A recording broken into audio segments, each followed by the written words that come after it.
Amém? Bom dia. Dia bom. Graça e paz, queridos. Vamos abrir nossas Bíblias? Ficar conversando fiado, não, que a gente perde tempo, né? Gênesis. Assim como ontem à noite, hoje pela manhã e também à noite, livro do Gênesis, porque estamos vendo os patriarcas. Já aprendemos muito e fomos ministrados através da vida de Abraão e seu filho Isaque ontem. E hoje continuaremos na mesma vibe pela vida de Jacó. Gênesis capítulo 32. Gênesis 32, a partir do verso 22. Não feche sua Bíblia. Nós vamos ler o texto e você, por favor, mantenha sua Bíblia aberta. Vê se tem alguém aí do seu lado sem Bíblia. Se possível, empreste, compartilhe. Porque, a mesmo modo de ontem, a única coisa que eu tenho é um texto na minha mão. E só posso usá-lo. Então, Gênesis 32, a partir do 22. Quem está na vibe? Levantou-se naquela mesma noite, tomou suas 2 mulheres, suas 2 servas e seus 11 filhos, e transpôs o val de Jaboque. Não é vale de Jaboque, é Vaú. Muitas vezes a gente ouve as pessoas assim, que não se atém aos detalhes, dizer que Jacó lutou com o anjo, brigou com o anjo, agarrou o anjo, segurou o anjo, me dá minha bênção para depois subir no vale de Jaboque. Não é vale, porque vale é a depressão entre 2 montes, segundo Roniz.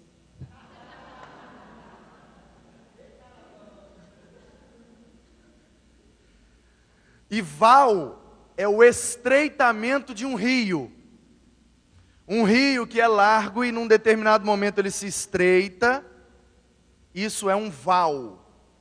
Portanto, não é vale de Jaboque, é val de Jaboque. O rio Jordão, ali na região de Jaboque, se afinava, formando um val. Ficava só um corguinho que dava para passar pulando. Alguns dizem que era preciso molhar os pés até o joelho. Enfim, no val de Jaboque, verso 23, tomou-os e os fez passar o ribeiro, fez passar tudo o que lhe pertencia, ficando ele sozinho. Lutava com ele um homem, até ao romper do dia. Vendo este, que não podia com ele, tocou-lhe na articulação da coxa. Deixa eu explicar um negócio aqui. Quem escreve esse texto é Moisés. Moisés está num tempo, numa cultura e num momento histórico, onde usar determinadas palavras era tido como um pecado, uma blasfêmia, um erro. Portanto, Moisés escreve que Jacó foi tocado na articulação da coxa. E nós sabemos que a coxa é esse músculo aqui, ó, que cobre o osso, chamado fêmur. Onde é a articulação da coxa? Que nós chamamos de virilha. Tá? Só que a virilha já é considerado, por estar muito próximo, uma parte complicada do corpo, que não poderia ser descrita essa parte no texto sagrado. Então, na hora de traduzir, o João Ferreira de Almeida usou a palavra articulação. Mas no hebraico original, a palavra aqui, kiordê, significa virilha. Então o anjo, este homem, tocou na virilha do Jacó. Aqui, ó, bem aqui. Aonde eu também fui tocado lá no retiro. E até hoje, estou com dor na virilha. Fui chutar uma bola lá, estava no time do... Quem era o nosso time? Eu, você... Não. Era eu, ele ali, o irmãozão ali, bênção. O meu goleiro, Bruno, cadê? Está no jiu-jitsu. Só uma coça, né? Vou pegar ele no jiu-jitsu mais tarde, deixa ele. E aí nós mandamos bem, né, irmão? Foi na sexta-feira, eu acho. Não, foi no sábado, não sei. Fiz 6 gols. Podia pedir até 2 músicas. Foi ou não foi? Foi. Aí no outro dia chega Pobel. Não, porque jogou profissional, lá. Vem, pastor. Vem cá, meu time, vamos. Vai eu no time do Pobel. Vou chutar a bola, tal, o anjo me toca na virilha. Ô gente, até hoje, isso já virou até piada lá em casa. Meu filho já brincou comigo, ele chega assim, eu estou deitado no sofá, assistindo filme, um programa, uma mensagem, um negócio. Ô pai, vamos lá fazer assim. Aí eu olho para ele, já sei, a virilha. Pai, vamos andar de bicicleta? Aí eu olho assim, ele, a virilha. Tudo é a virilha, ai minha virilha. Então, é ali que Jacó foi tocado. Amém? Está na vibe? Pois bem, deslocou-se a junta da coxa de Jacó. Teve uma distensão na virilha. E na luta com o homem. Alguns vão interpretar como um anjo. Verso 26. Disse este: deixa-me ir, pois já rompeu o dia, já amanheceu. Respondeu Jacó: não te deixarei ir, se não me abençoares. Perguntou-lhe, pois, como te chamas? Ele respondeu: Jacó, Yaakov. Então disse: já não te chamareis Jacó, e sim Israel, pois como príncipe lutaste com Deus e com os homens e prevaleceste. Tornou Jacó: dize, rogo-te, como te chamas? Respondeu ele: por que me perguntas pelo meu nome? E o abençoou ali. Aquele lugar chamou Jacó de Peniel e disse: vi a Deus face a face, e a minha vida foi salva. Nasceu-lhe o sol, quando ele atravessava Peniel, e mancava da perna por causa da virilha. Por isso, os filhos de Israel não comem até hoje o nervo do quadril, na articulação da coxa, porque o homem tocou a articulação da coxa de Jacó no nervo do quadril. Nervo do quadril, virilha. Até aqui, não feche sua Bíblia. Não feche sua Bíblia. Para depois a gente junto conferir no replay. Então, como eu fiz ontem, e eu tenho essa mania de professor de homilética, de manter o mesmo esquema e o mesmo esqueleto na série de mensagens. E ontem nós vimos, antes de ir para o texto, 4 fatos, detalhes importantes, 2 da vida de Abraão e 2 da vida de Isaac. Então hoje também nós vamos ver, antes de ir para o texto, 4 detalhes importantíssimos da vida de Jacó, antes de ir para o texto. Primeiro detalhe da vida de Jacó é que ele se casou aos 73 anos de idade.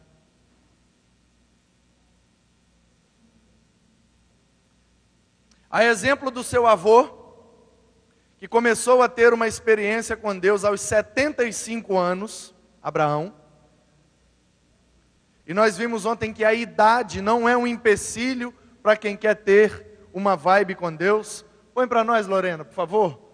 Vida de intimidade na busca da experiência, ou buscando experiência. Vida de intimidade buscando a experiência. Toda vez que eu falar vibe, você tem que entender vida de intimidade buscando experiências. Portanto, o casamento não é um empecilho para quem quer ter uma vibe com Deus. O casamento não pode ser um empecilho para quem quer ter uma vibe com Deus. Muitos de nós somos impedidos de ter uma vibe com Deus por causa de nossos relacionamentos conjugais. E isso também inclui noivado, namoro e amizades. Nenhum relacionamento pode ser um empecilho para termos uma vibe com Deus.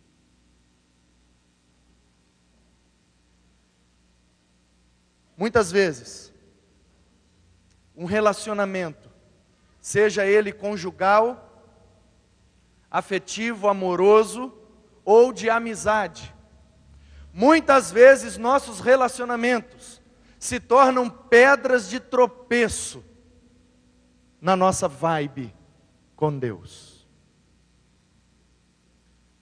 A pessoa certa é aquela que te põe na vibe. A pessoa certa é aquela que nos aproxima de Deus. Como pastor e mesmo antes disso, vivendo na igreja, eu tenho visto muitos casos de pessoas que estão tendo uma vibe com Deus e de repente começa um relacionamento, começa uma amizade, começa um namoro, começa um noivado ou talvez um casamento, e esse relacionamento se torna um empecilho para que essa vibe continue. Era uma bênção na igreja, começou a namorar, tem 3 meses que não aparece. A pessoa certa é aquela que te põe na vibe. A pessoa certa é aquela que te aproxima de Deus. Ah, eu estou em dúvida, não sei se devo continuar essa sociedade, não sei se devo continuar esse relacionamento, não sei se devo continuar esse namoro, não sei se devo começar esse namoro, não sei se devo continuar nesse noivado. Se casou já era. Se casou, tem que continuar. Dá seus pulos. Pula na vibe. Pula na vibe. Ninguém mandou você botar um anel aí nesse dedo. Agora segura sua onda e pula na vibe. Mas precisamos fazer essa pergunta.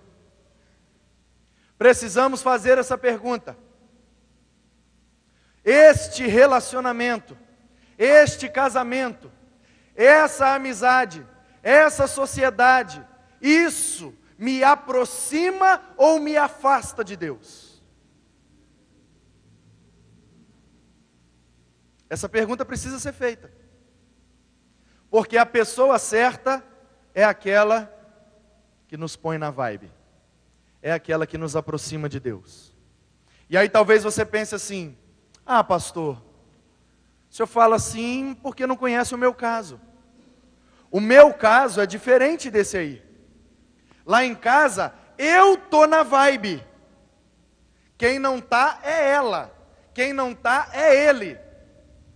Então, seja você a pessoa certa e leve-o para a vibe.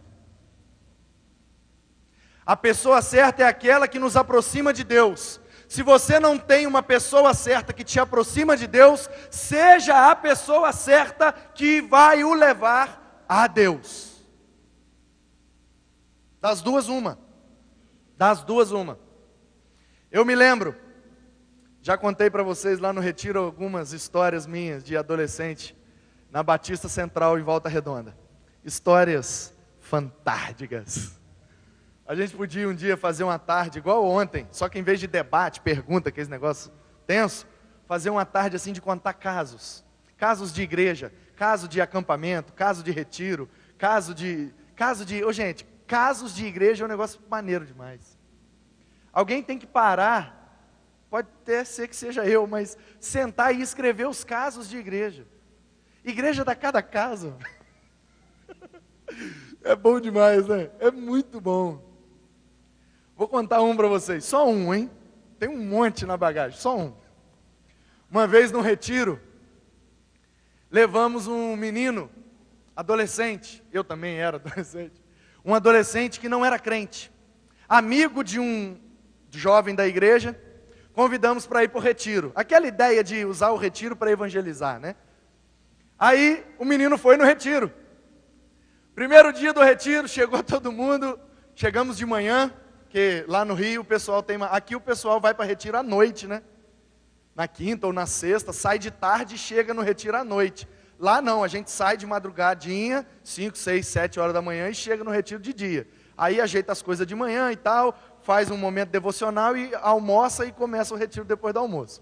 Aí, pois bem, chegamos, arrumou todo mundo, aí o pastor, né, de juventude, vamos dar a mão, vamos orar pelo alimento e tal. As irmãs que já estavam lá desde cedo, fizeram a comida, aqueles panelões enormes assim, aquela mesa, aquele monte de prato, talheres, e aí o pastor, dá a mão aí, vamos fazer uma roda. Aí fez aquela roda, adolescentes assim, uns 100 e tantos adolescentes, fez a roda, aí o pastor deu a mão para o menino que não era crente, que foi visitante no retiro.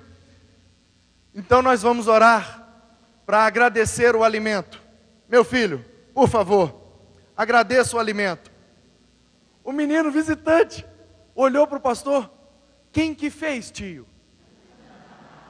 Aí ele falou, foi as irmãs ali. Aí o menino soltou a mão e falou, aí tia, valeu, hein?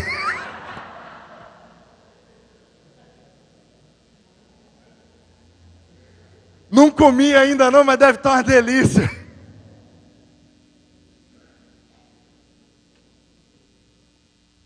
Caso de igreja é fantástico. Aí vou contar um caso agora. Que não é muito engraçado não, mas é um caso legal. Eu, dos 15 aos 17 anos, 15, 16, 17, tive 3 anos maravilhosos, fantásticos, muito intensos na igreja. Logo após a minha conversão, eu virei o que a gente chama na gíria de rato de igreja. Eu era aquele adolescente que participava de tudo. Cantava no coral, participava do quarteto, união de treinamento, pregava, dirigia culto, ia para culto no lar, participava de curso de noivado, curso para casamento. Aí os noivos, eu estava lá. E o pastor, mano, o que você está fazendo aqui, meu filho? O curso é para noivos. Você não está nem namorando ainda. Ué, pastor, mas um dia eu vou casar, ué. Então deixa eu ir fazendo o curso de uma vez. Tá bom, mano, vai, fica quieto aí. Aí, pois bem, vivi esses 3 anos intensos, fantásticos, maravilhosos. Com 17 anos eu fui para São Paulo. Fui andar de skate, fui viver do skate, fiquei lá 3 anos. E depois voltei para Volta Redonda, onde conheci a minha esposa.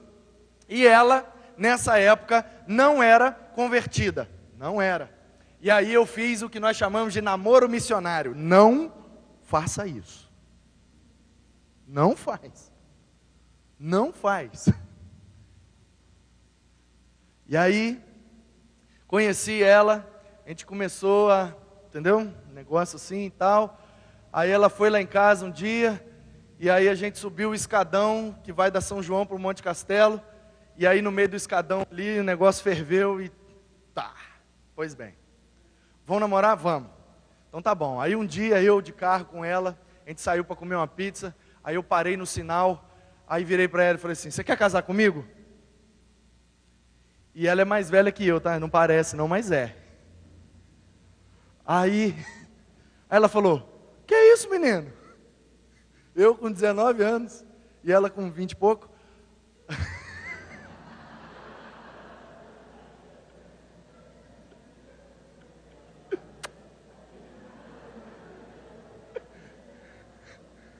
Aí ela falou, que isso, menino? Você é doido?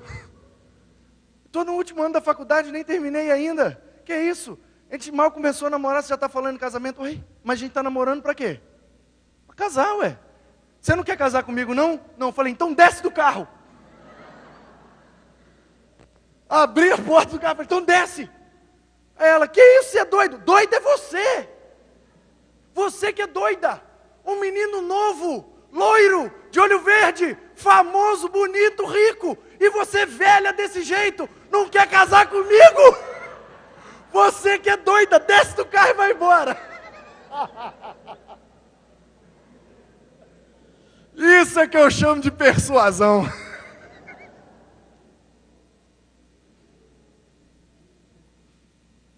O pior é que é verdade um negócio desse, cara. Aí, começamos a namorar. Então tá, então vamos casar, vamos preparar. Eu já morava sozinho, já pagava minhas contas, já tinha minha independência desde os 17 anos. O skate me dava muito dinheiro, eu esbanjava e ostentava. Ostentação, você acha que ostentação é funk? Isso aí, eu é que era ostentação. Morava numa cobertura, tinha notebook, celular, internet. Na época que a internet ligava para o provedor, QuickNet. Alô? Quero conectar. Vocês não sabem o que é isso, vocês não imaginam o que é isso. Qual é o login? Manu Mesa Barba. Qual é a senha? Skate. Tudo bem, seu Manu, só um minuto. Desligava o telefone, tirava o fio, botava no modem do notebook, botava lá, QuickNet, conectar. Aí fazia...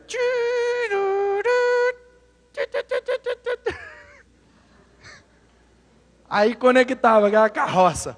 Não tinha nem Internet Explorer, velho. Era Netscape Navigator. Você acha que MSN é antigo? Antes do MSN tinha o ICQ. Na minha época era o Mirk. É o avô do MSN. Foi no Mirk que eu conheci ela. Eu tô nesse negócio, velho, ó, faz tempo. Você tá pica. Aí, beleza. Aí eu cheguei para ela e falei, nós vamos namorar e vamos casar, então você tem que ir na minha igreja comigo, porque eu sou batista.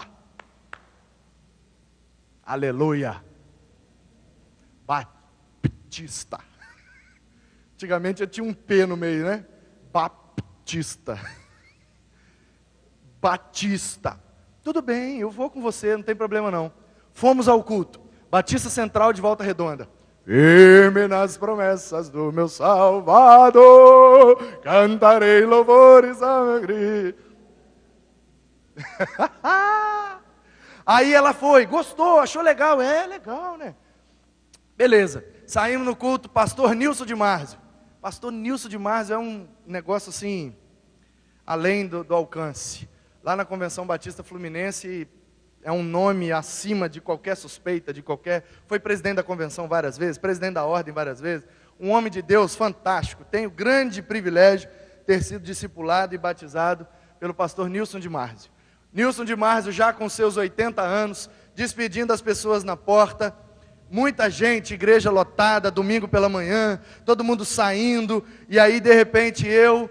Ei pastor, meia barba... Como tá, meu filho? Tá de volta? Que bom! Ainda tá brincando com aquele negócio? E tal. E aí, pastor, essa daqui é minha namorada. É mesmo?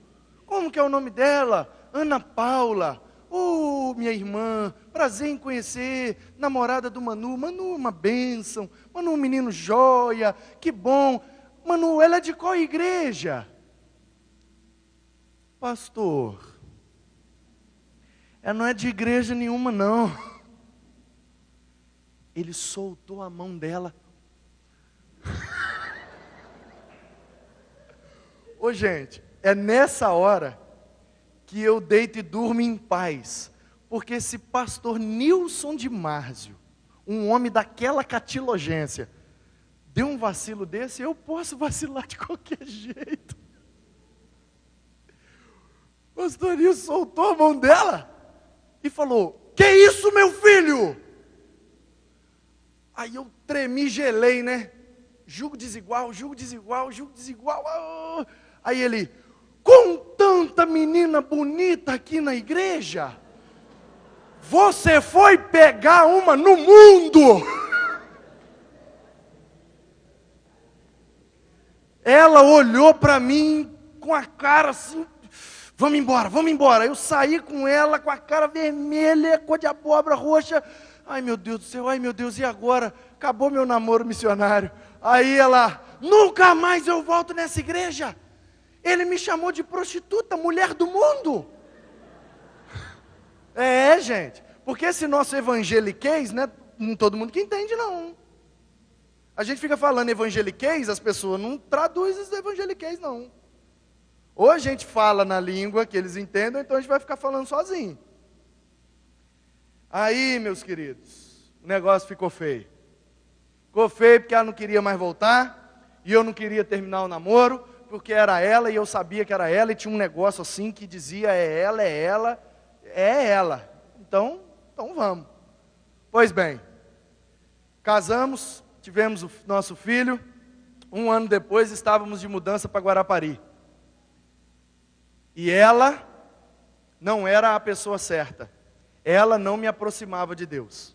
Então eu tomei a decisão de ser a pessoa certa para ela, de aproximá-la de Deus. E aí então a gente descobriu a Igreja Batista em Meaípe.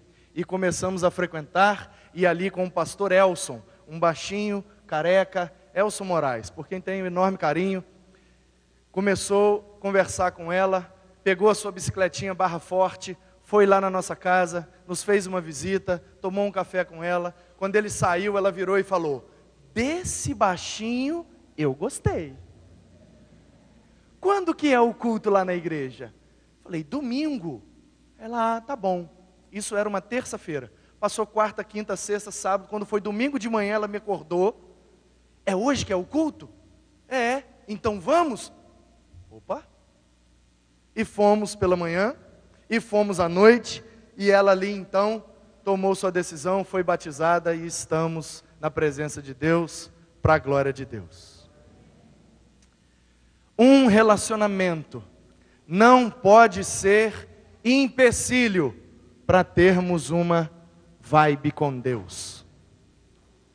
A pessoa certa é aquela que nos aproxima de Deus, ou nós seremos as pessoas certas que os aproximaremos de Deus.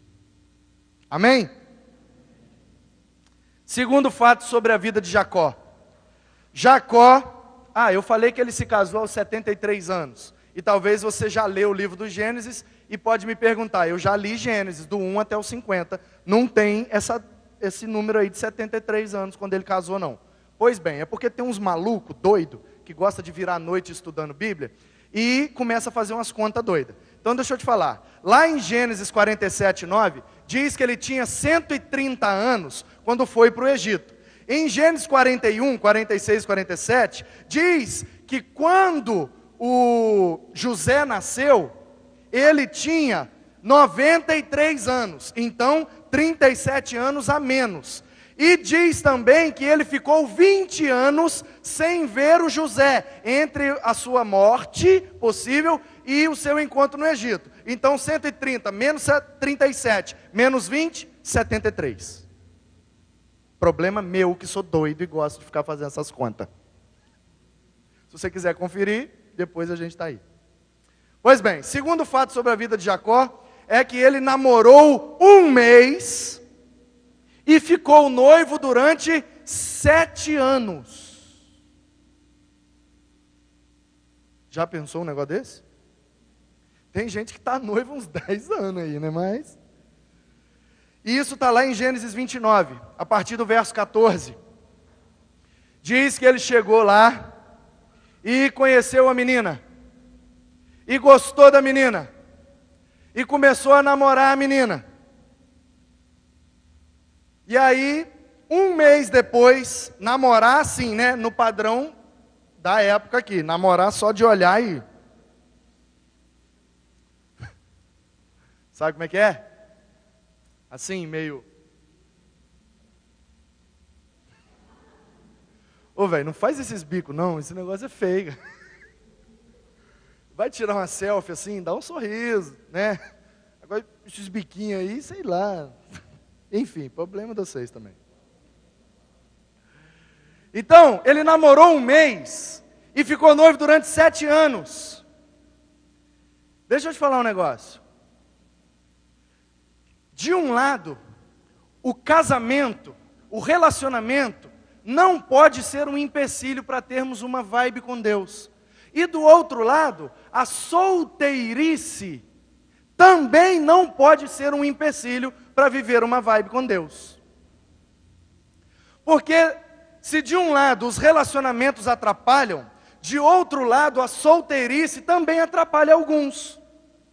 Porque eu estou cansado de ver ao longo desses anos, na igreja, de pessoas que quando estão solteiras, se envolvem, e busca, e ora, e faz campanha, e faz jejum, e tá, né, ali, ai, Senhor, quem dera se compadecesse de mim, né?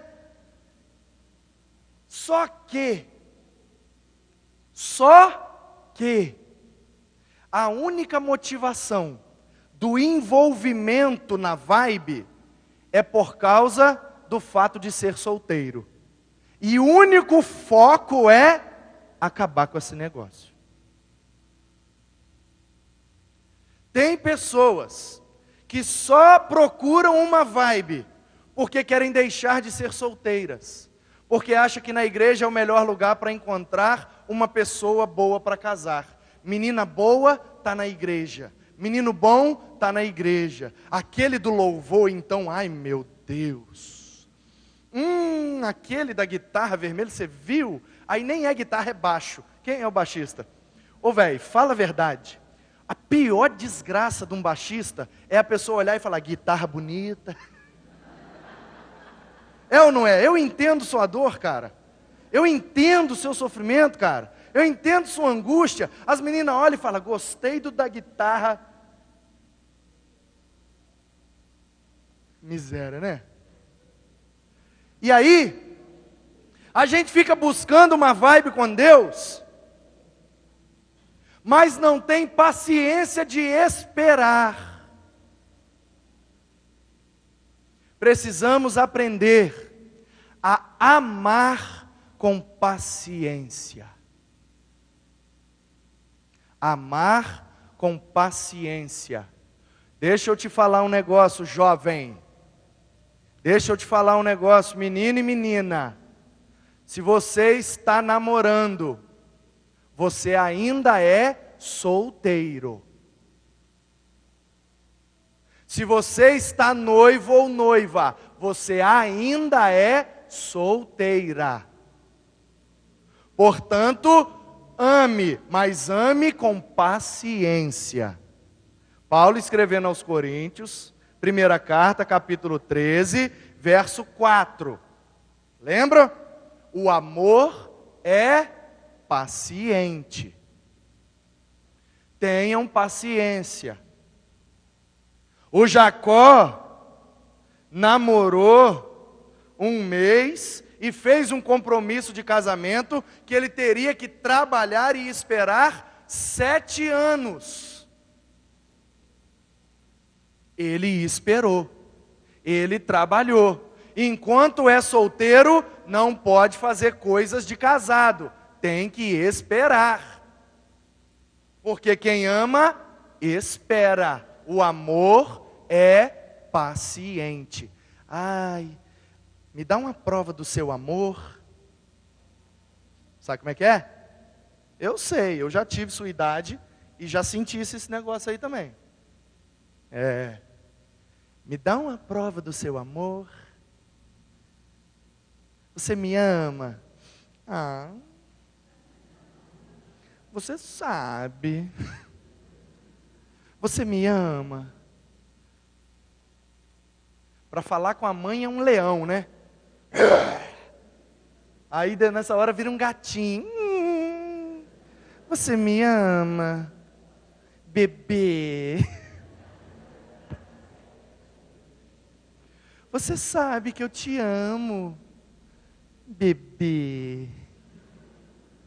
Então me dá uma prova do seu amor. Vou te dar uma prova, seu miserável. A prova do meu amor é que nós vamos ter paciência.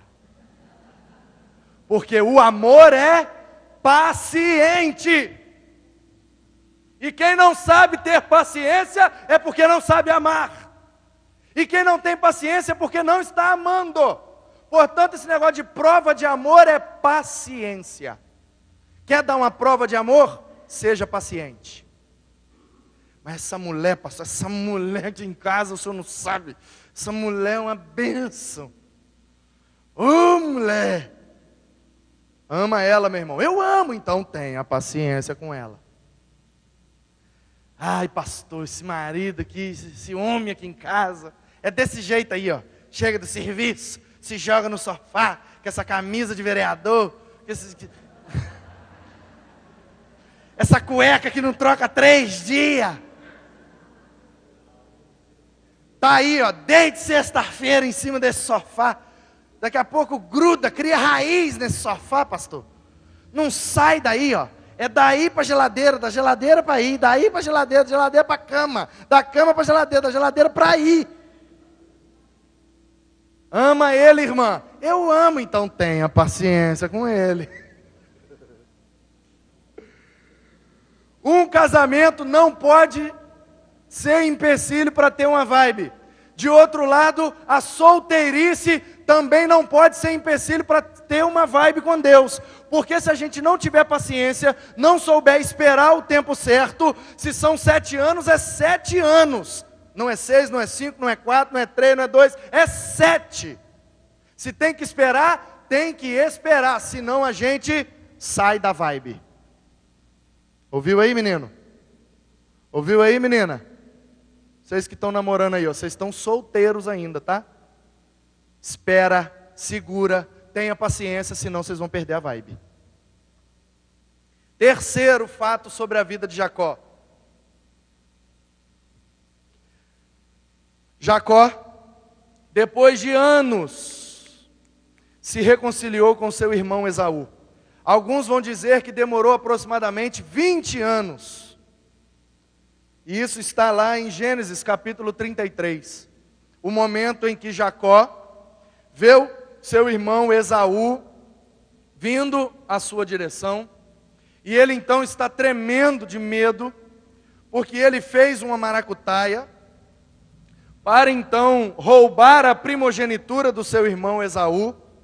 E aí ele fugiu da presença de Esaú, que o Esaú queria esganar ele, porque ele era enganador, ele era cara ruim de mexer. Então ele fugiu e ficou anos sem se falar com o irmão, anos brigado com o irmão, anos com esse desafeto.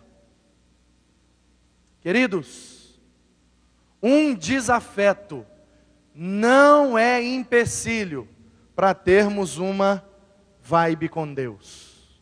Talvez nós estamos aqui e estamos com alguns desafetos. Estamos buscando uma vibe com Deus, mas não nos falamos com um irmão. Estamos brigados com uma irmã.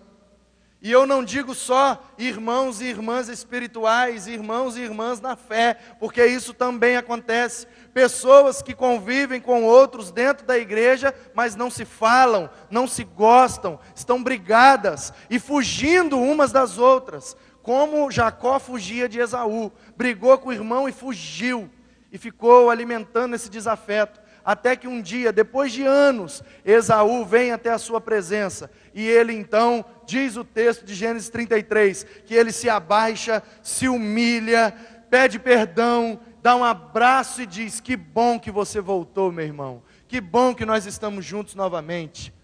Passe o tempo que passar, não importa a demora, quem está na vibe busca sempre a reconciliação. Não procure uma vibe antes de procurar a reconciliação. Reconcilie-se. E isso é tão importante, que eu quero que você marque aí o texto de Gênesis 32, que nós já vamos voltar para ele, mas eu quero ler com você alguns versículos de Mateus capítulo 5, porque eu não posso seguir adiante sem te mostrar a importância e a seriedade desse negócio chamado reconciliação. Mateus capítulo 5, verso 21. Você sabe que Mateus capítulo 5 é o famoso Sermão da Montanha, ou Sermão do Monte, onde Jesus subiu, se assentou e os seus discípulos em volta, e ele começou a ensiná-los. A gente tem esse equívoco, essa ideia enganada, de que o Sermão do Monte, Jesus está num gramado, lindo, bonito, e um monte de gente assim na grama, e ele, bem-aventurados. Isso é muito hollywoodiano, mas é pouco bíblico. O texto diz que ele, vendo as multidões, subiu em cima de um morro, se assentou, os seus discípulos, 12, se aproximaram, e ele passou a ensiná-los, dizendo, portanto, Jesus não está numa graminha bonitinha, ele está em cima de um morro, lá na Palestina, um morro cheio de carrapicho, mato, espinho, pedra, cobra, percevejo, escorpião. A gente fantasia muito o negócio, não é muito bonitinho assim não. E os seus discípulos, e ele está como um rabino judeu, assentado e os ensinando. E aí ele começa a ensinar, dizendo, bem-aventurados, bem-aventurados, e vai. Aí, lá no verso 21 do capítulo 5, ele diz o seguinte, vocês ouviram o que foi dito aos antigos, pela lei de Moisés, não matarás, quem matar estará sujeito a julgamento. Todo mundo conhece a lei de Moisés.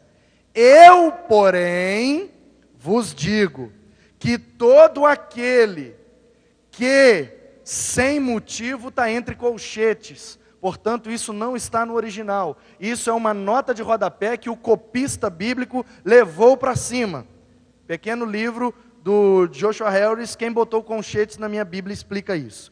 Quem porventura se irar contra o seu irmão, estará sujeito a julgamento. E quem proferir um insulto a seu irmão, estará sujeito a julgamento do tribunal. E quem lhe chamar de tolo, idiota, babaca, não é de Deus, é otário, é isso, é aquilo, não. Quem fizer isso, estará sujeito ao inferno de fogo. Está escrito aí ou não está? Jesus falou isso ou não falou? Quem chamar o seu irmão de tolo, isso é um babaca, isso é um tolo, isso é um idiota, isso não sabe de nada. Isso aí, vê se pode fazer um negócio desse dentro da igreja, isso não é de Deus não. Quem fizer isso com seu irmão está sujeito ao inferno de fogo. Está escrito aí.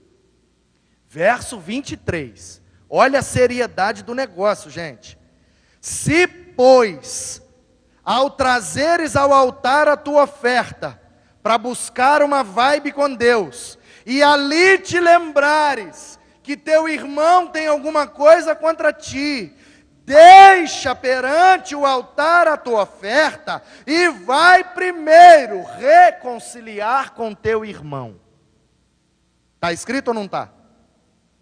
E então, volte e traga a sua oferta. Entra em acordo sem demora com o teu adversário, enquanto ainda está com ele no caminho, para que o adversário não te entregue ao juiz, o juiz ao oficial de justiça, e seja recolhido à prisão. Em verdade eu te digo, não sairá dali enquanto não pagar o último centavo.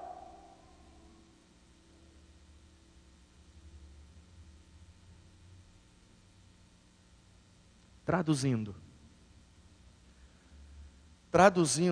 para o nosso evangeliquez, não adianta vir pro culto, não adianta buscar vibe, se estamos com algum desafeto.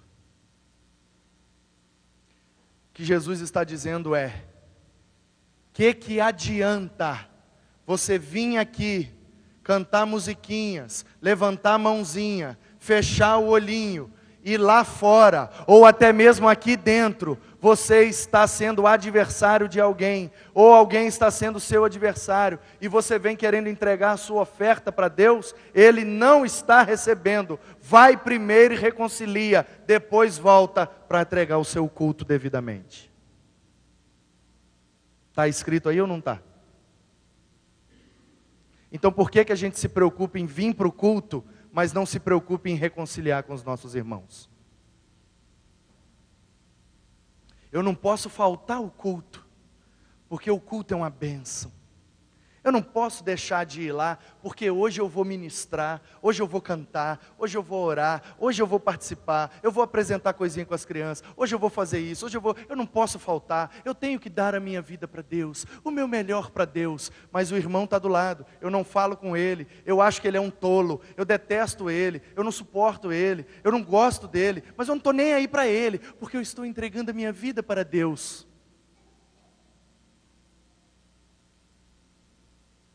Ouviste o que foi dito aos antigos: não matarás, quem matar é réu de juízo.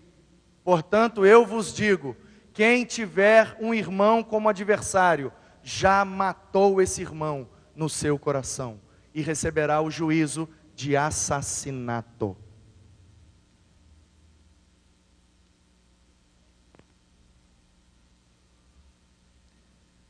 Nunca matei ninguém, pastor.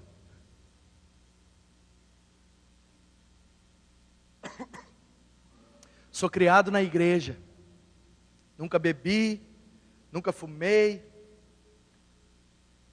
nunca usei droga, e tenho o maior orgulho disso. Nunca matei, nunca levantei a mão contra ninguém, nunca dei nenhum tapa em alguém, mas aqui dentro, já assassinou um monte. E Deus está olhando aqui dentro. Portanto, se aqui dentro temos algum desafeto, precisamos resolver, porque um desafeto não pode ser empecilho para termos uma vibe com Deus. Vamos seguir a orientação do mestre.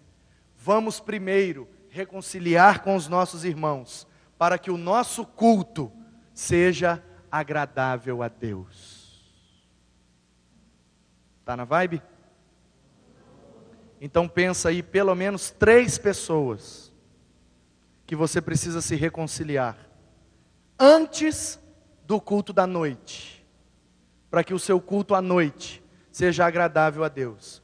Você vai mandar um WhatsApp, um SMS, um inbox no Facebook, você vai ligar, você vai fazer alguma coisa, mas você vai reconciliar com essa pessoa e vai chegar aqui à noite livre, liberto, resolvido esse problema, reconciliado com seu irmão, seja ele espiritual ou lá de fora, seja um vizinho, um amigo, um colega de trabalho, alguém que você precisa reconciliar. Reconcilie-se primeiro, para depois vir trazer a sua oferta até o altar de Deus. Está na vibe? Quarto fato importante sobre Jacó. Ele casou 73 anos, casamento não é empecilho.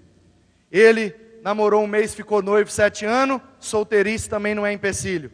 Ele demorou um tempão para se reconciliar com seu irmão, mas o desafeto não é empecilho. Depois ele ficou anos sem saber o paradeiro do seu filho José. Gênesis 37, 35, os irmãos de José, que jogaram ele dentro do poço, lá em Dotã, e Dotã, em hebraico significa 2 fontes, 2 poços, porque em Dotã era um lugar que tinha muita água, era muito irrigado. Então a grama ali era muito verdinha, muito boa. Então o pessoal levava as ovelhas para pastar ali. E tinha muitos pastores de ovelha naquela região. E então, como era muito irrigado e a grama era muito bonita, eles cavaram poços, cavaram 2 poços. Só que depois de um tempo o poço secou. E aí os irmãos de José foram levar as ovelhas do seu pai, Jacó, para pastar. E aí de repente chega José.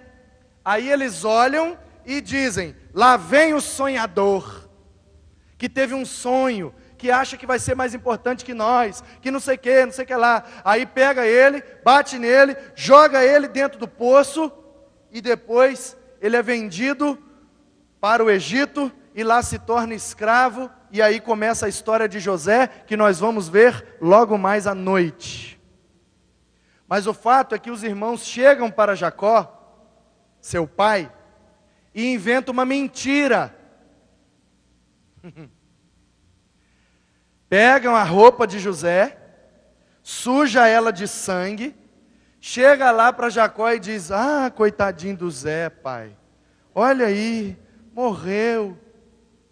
Aí Jacó, coitado, olha a roupa, aquela capa colorida que ele deu de presente, suja de sangue, olha aquilo, fala: meu Deus, o meu filho amado, querido, morreu, pai. O senhor sabe que lá em Dotã tem muitas feras. Lá é conhecido como o lugar das feras, o caminho das feras, porque o pessoal leva muita ovelha para pastar, e então isso atrai muitos lobos, muitos ursos, muitos leões, para comer as ovelhas. E aí um daquelas feras atacou José, pai, e ele morreu, não teve jeito.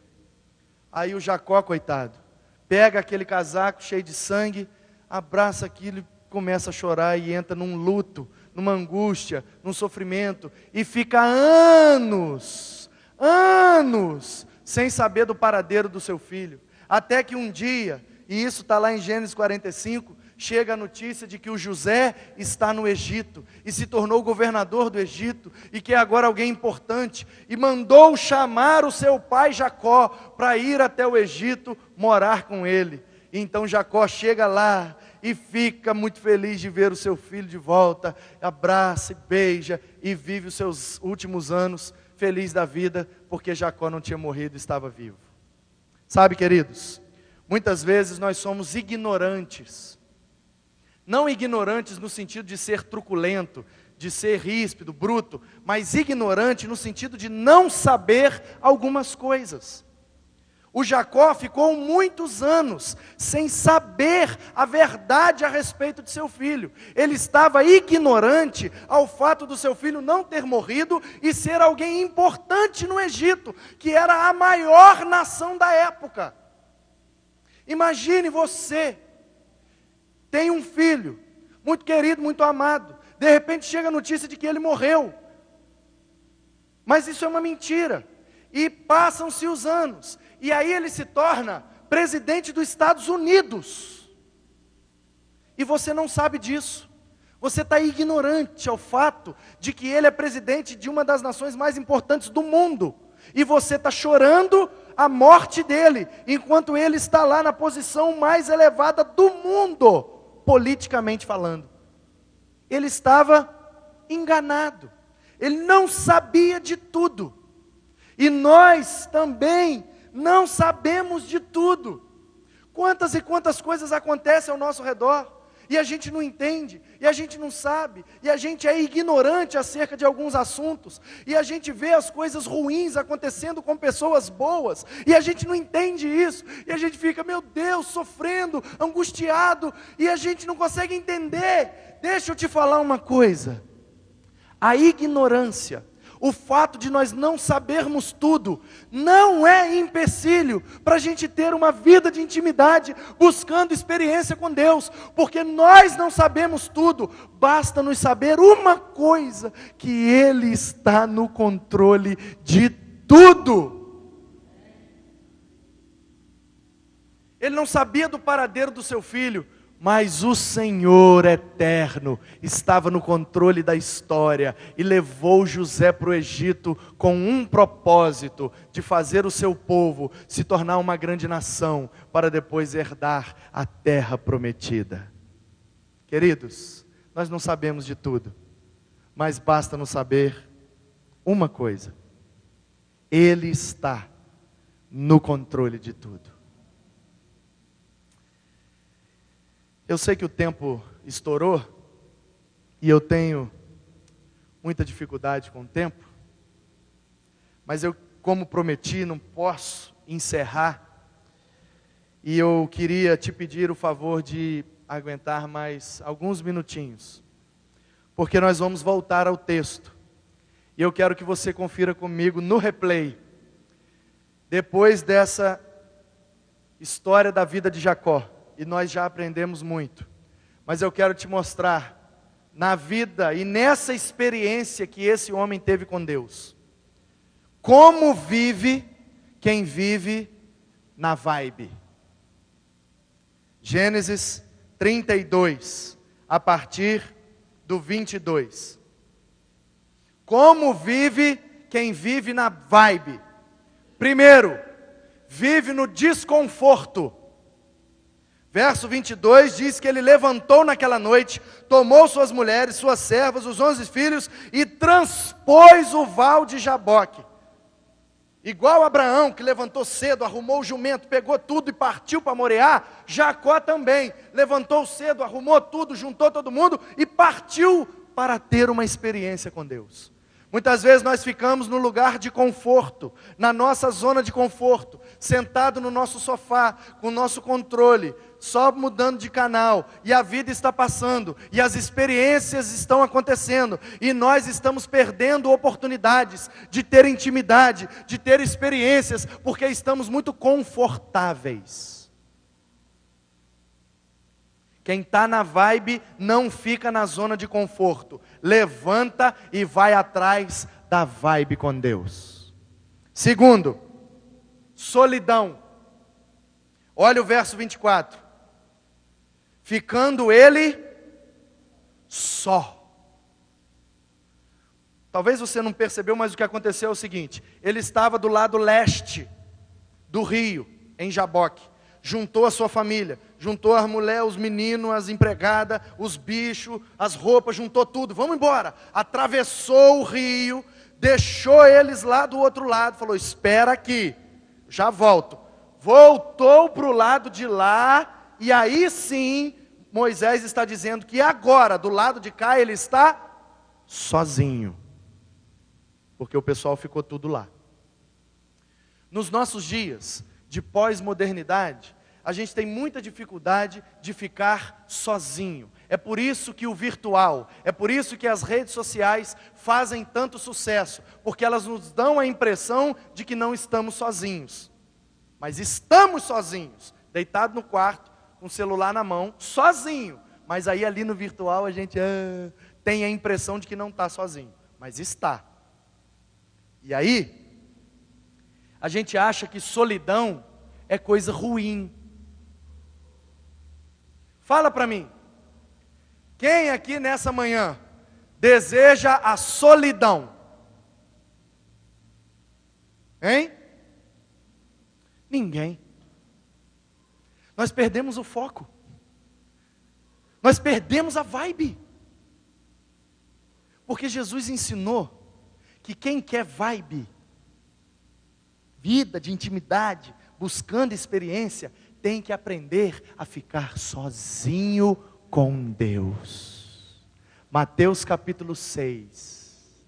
Não sejam como os hipócritas, que dão as suas ofertas na frente de todo mundo, que faz caridade para mostrar que é crente bom, que faz as coisas da religião para mostrar que tem vibe. Isso não é vibe de verdade.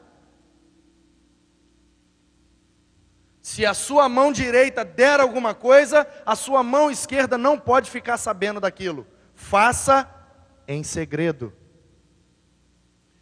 Mateus 6. Aí no versículo 6, ele diz assim: não sejam como os hipócritas, que só conseguem orar bonito quando está na presença dos outros. Vai para o seu quarto, fecha a porta e sozinho tenha uma vibe com Deus. É assim que está escrito lá ou não? Mateus 6,6. Busque ao Pai em secreto, na solidão dos seus aposentos, porque ali Ele te recompensará. Nós estamos muito impactados com a cultura pós-moderna, que diz que o homem não pode ficar sozinho, mas a cultura bíblica ensina-nos, com o Mestre Jesus, que o melhor de Deus a gente vive sozinho. Você se lembra de Jesus?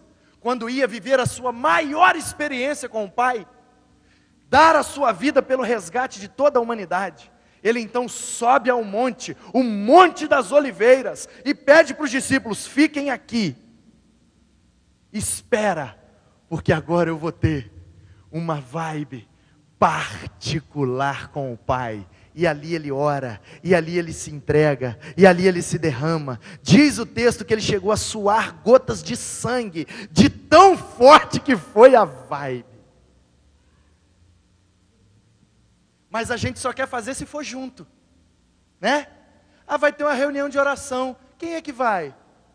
Quem vai? Quem é que vai? Ah, não vai ninguém. Ah, então também não vou não. Vamos fazer uma campanha de oração. A nossa convenção está vivendo 40 dias de oração, um propósito em busca de santidade, feito pelo presidente pastor Doronésio. Todo dia, meio-dia, toca o alarme e a gente ora. Tem gente que olha e fala: você vai participar da campanha? Você está participando da campanha? Sua igreja aderiu à campanha? Ai, ninguém está fazendo, também não vou fazer não. Só quer ter vibe se for junto com os outros. Ei, as melhores vibes temos sozinhos.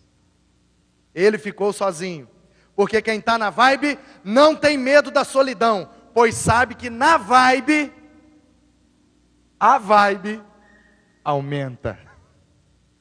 Quer ter intimidade? Exercite seu momento de solidão com Deus. Feche a porta do seu quarto, rasgue o seu coração e tenha experiências que você nunca teve, só você e Ele. Terceiro, ferimentos. Outra característica dos nossos dias é o hedonismo. O que é o hedonismo? A busca incessante pelo prazer. Se algo me machuca, se algo tira o meu prazer, se algo me fere, eu não gostei, eu viro as costas e procuro outro lugar. A gente faz isso no comércio. Ai, não fui bem atendido nessa loja? Tchau para você, vou procurar outra loja. Ai, não gostei do atendimento aqui, vou para outra loja. Ai, não gostei do tempero desse restaurante, vou para outro. Aí a gente acha que com Deus a vibe funciona como no comércio. Se algo está me desagradando, se algo eu não estou gostando, eu vou e procuro em outro lugar. É por isso que nesses dias as pessoas mais pulam de igreja em igreja, buscando uma vibe, porque não aprenderam a ter uma vibe no meio do sofrimento. São nos ferimentos que estão as melhores vibes. Diz o texto no verso 25, que vendo este que não podia com ele, tocou na virilha dele, feriu a coxa dele. Tá! Ai, que dor! Que é isso, Deus? Estou aqui para ter uma vibe gostosa, uma vibe maneira, o Senhor vem e acaba com a minha perna, eu vou mancar o resto da vida. Vai mancar o resto da vida, para não se esquecer da vibe que você teve comigo. Queridos, eu já apanhei demais na igreja, e eu creio numa frase, creio profundamente. Está ruim, mas está bom. Se tivesse pior, estaria melhor. Vocês não têm ideia do que eu já sofri em igreja. Vocês não têm ideia do tanto de paulada que eu já levei. Vocês não têm ideia da difamação, da perseguição, de pessoas se levantarem na assembleia e dizer assim, ó, se mandar esse cara para o seminário, Deus vai pesar a mão nessa igreja, não dá nem R$1 para esse vagabundo ir para o seminário, não. Porque ele não tem chamado, é um fanfarrão, metida besta, e está querendo explorar a igreja para pagar seminário para ele, depois ele mete o pé e larga a gente aqui falando sozinho, no meio da assembleia. Isso não vale nada. Isso veio do Rio de Janeiro, isso é malandro carioca. Vocês vão mandar isso para o seminário? Deus vai pesar a mão em vocês.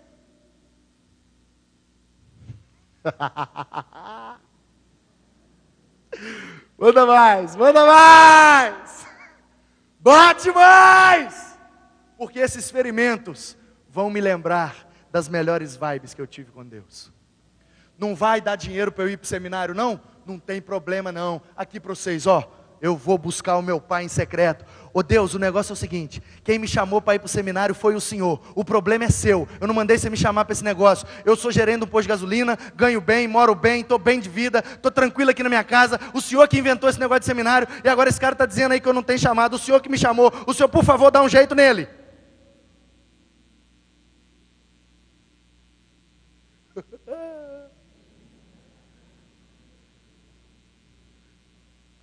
Ô Deus, o Senhor me chamou para esse negócio de seminário, o Senhor sabe que eu não tenho dinheiro, como é que eu vou pagar isso? O Senhor sabe que eu não durmo se eu estiver devendo uma bala para alguém, porque eu sou italiano, criado pelo Olinto e pela Jô Mesa Barba, que não deve um alfinete a ninguém, vira mendigo, mas não deve os outros. Como é que eu vou para o seminário? É um salário mínimo a mensalidade, o Senhor sabe que eu não tenho condição. O Senhor que chamou para esse negócio, então o Senhor, por favor, dá um jeito de pagar isso.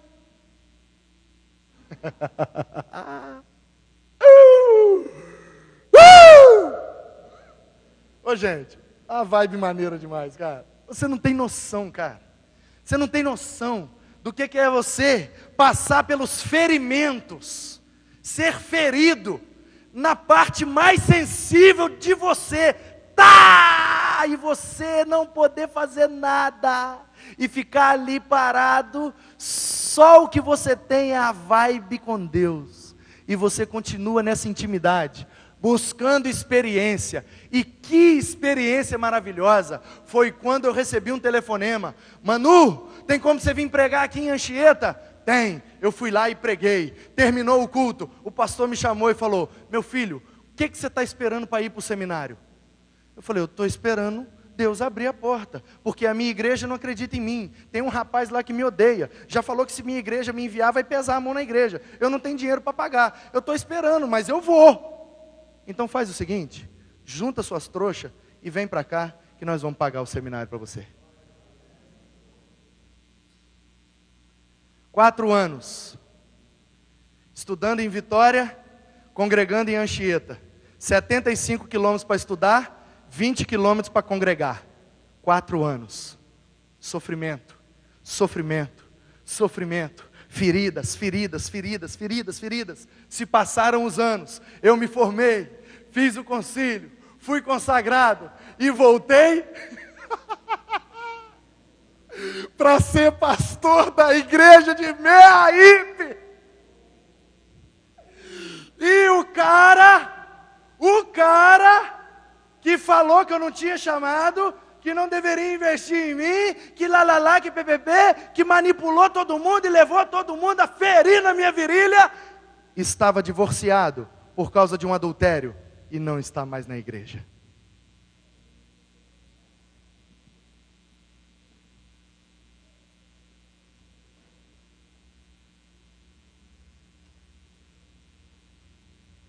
E aí agora recentemente, entreguei o ministério e estou congregando na PIB de Guarapari, dando uma força lá ao pastor Doronésio, que é o presidente da convenção, está saindo muito, vira e mexe eu estou substituindo no púlpito. Recentemente, de 3 meses para cá, eu já preguei lá 5 vezes. Nas 5 vezes, o rapaz estava bem ali, ó, sentado me ouvindo, porque agora está se relacionando com uma pessoa da primeira igreja, está frequentando a primeira igreja e é obrigado a ouvir o pastor Manu.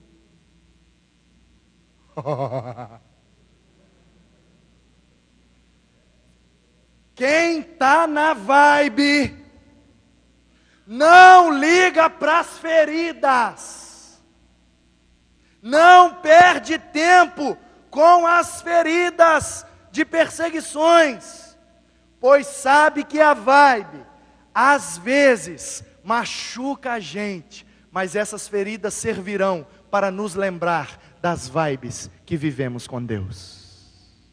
Você crê nesse negócio, meu irmão? Você acredita nisso mesmo?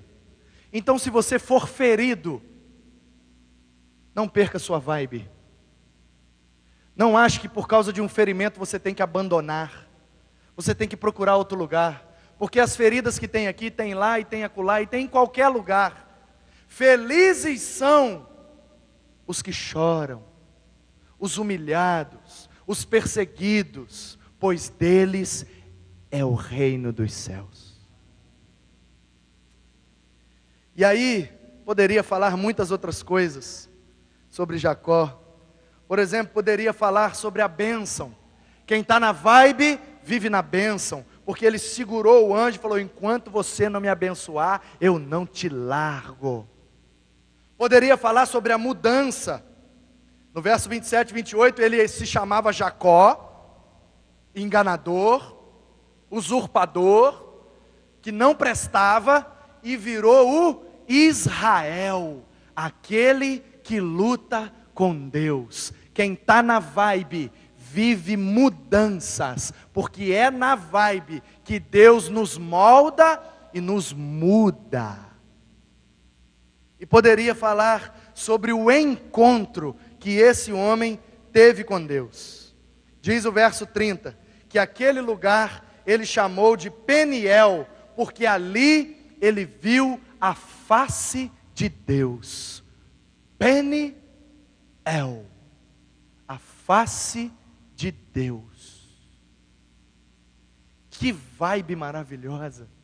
Você ver Deus face a face, você sentir a presença de Deus de uma maneira tão forte que chega a te ferir.